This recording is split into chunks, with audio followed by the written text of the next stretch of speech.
When I was a senior in high school, a bunch of my friends and I used to drive into the hills to drink and get away from our parents.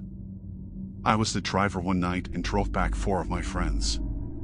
2 of the girls were drunk and started puking, so we pulled over in a park. Both of the girls started puking outside my car doors, and then this pickup rolled up behind us and had its high beams on us. I thought it was the cops and was just waiting for them to bust us, but the person in the car just stayed there. Eventually, we closed the doors and drove away. The pickup followed us. I started driving faster and through a neighborhood I knew well, taking every turn and starting to speed up, but the pickup kept following us.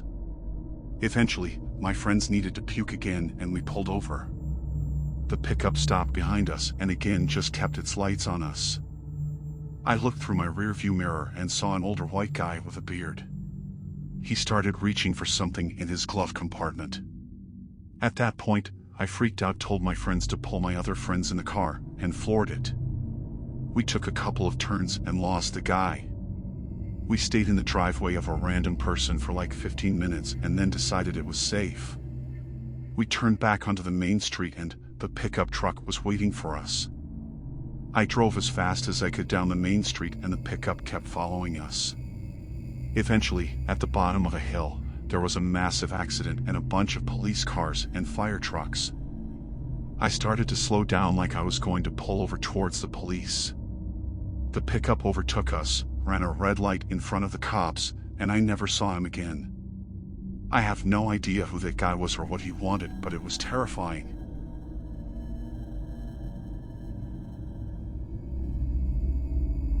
I live in a small cul-de-sac in the middle of nowhere. The next nearest neighborhood is over 4 miles away. One night a few years ago, we got over 1.5 feet of snow overnight. So far from the main roads and on the weekend, I knew our roads would remain unplowed for quite some time. I went to my back deck door to look at the snow-draped trees and the still heavily falling flurries and take some pictures when I noticed footprints leading to my door, then turned around and left. I looked and saw that they came from my neighbor's side and thought that one of their more delinquent kids was playing a joke as my sledding tube on the railing popped. I decided I'd wait till later as it was too early to call their parents. I went on Facebook and after scrolling for a bit I noticed one of my neighbors closer to the entrance posted, "Did someone knock for me or something at my back door?" I immediately called her, talked, and told her I had an idea. I called the first house at the entrance and told him what was going on. He went and checked and sure enough, they were there too. Everyone started calling everyone else. I called the family at the far end and they told me there was none there. Then I got a call from my next door neighbor. She called the woman that lives next to the end house.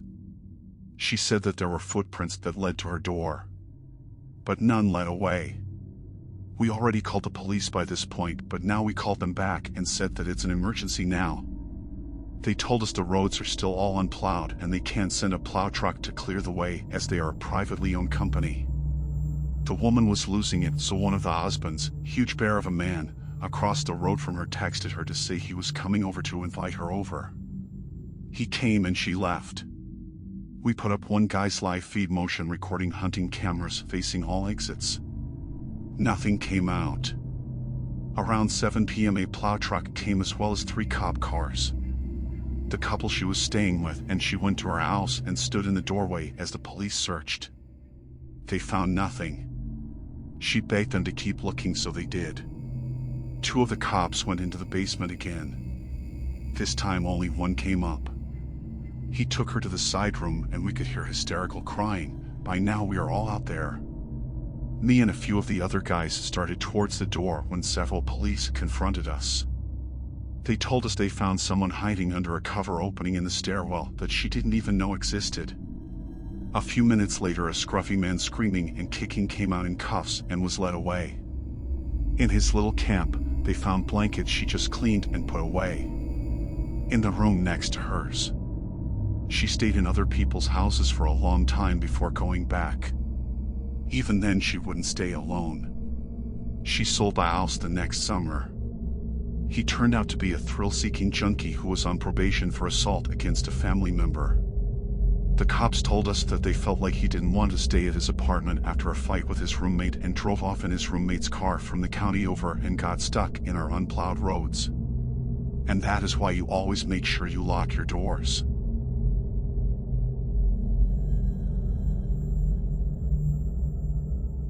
I was driving home once and suddenly I could feel something holding my arm.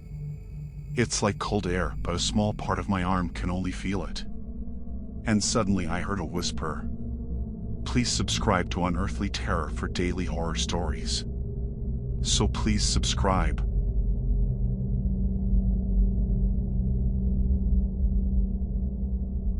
I was a police officer who had a talent for talking violent/emotionally disturbed people down and defusing situations. We had a bag lady named Annie, who we would get calls on regularly, shoplifting, disturbing the peace, etc.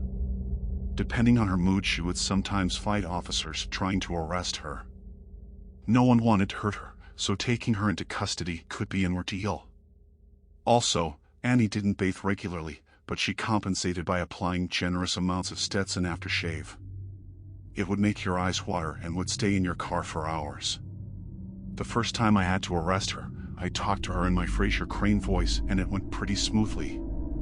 On the way to the jail, I asked Annie if she'd eaten. When she said no, I stopped and got her a 2-piece chicken meal with biscuit. I then drove slowly to the jail so she could eat. From then on, when she'd get in trouble, she'd request me to take her to jail. Fast forward, I've been promoted to sergeant. My marked cruiser number 61 was parked in the motor pool lot to be reissued. I was a supervisor assigned an unmarked car. Later that afternoon, I responded to a fatal accident in which one of my guys was working. It was Annie. She had been run over by a truck and killed. I was pretty upset because I had taken the unofficial title of her protector. And I should have been around to keep this from happening.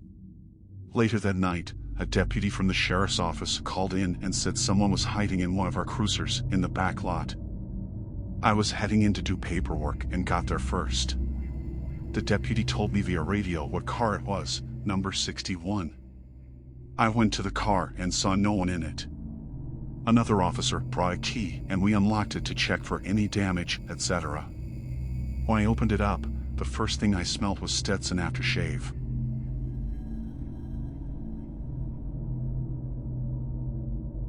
My family moved into a condo my freshman year of high school. It was a newish development in the rural part of town.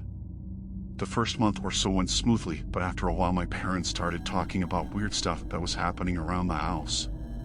The lights and the fixtures would stop working all of a sudden, even if my dad had just replaced them. Upon further inspection, they found out the lights had actually been unscrewed and left loose inside the fixture.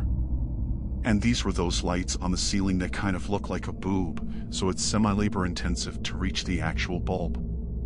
A few more months went by and they were mostly uneventful.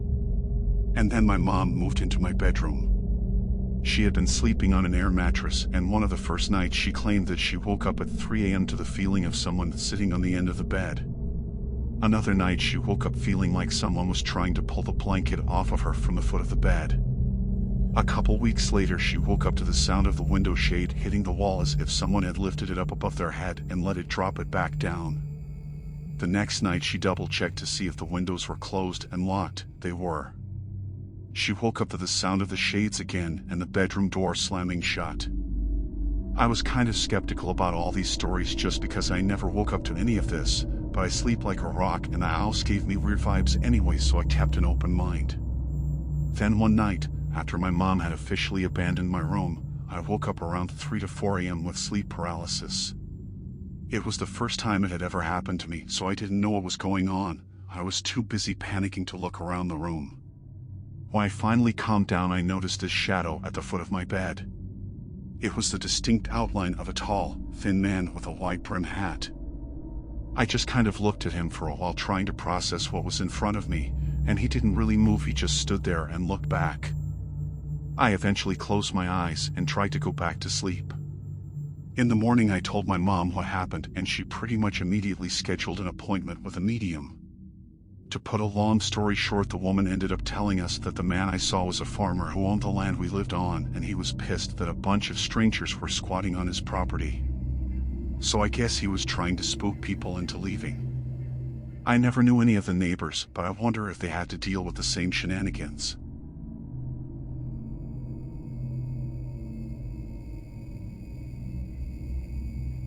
I have told a couple of my other happenings on here before, but I keep forgetting about this one. One day, my car broke down. Just wouldn't start. So I called AAA, roadside assistance, and waited for about an hour for them to show up. I was standing outside my car when they arrived. The guy approached and asked what was wrong. I told him it just wouldn't start. He checked the battery, went under the front of the car, looked under the hood, checked my battery again, and said okay. Try and start it. I tried, but nothing. Dead. He said let me try. He opened my car door, went to sit in the driver's seat, and suddenly he jumped back, said where'd the lady go? I said what are you talking about? He said the lady, she was sitting right there, in the front passenger seat.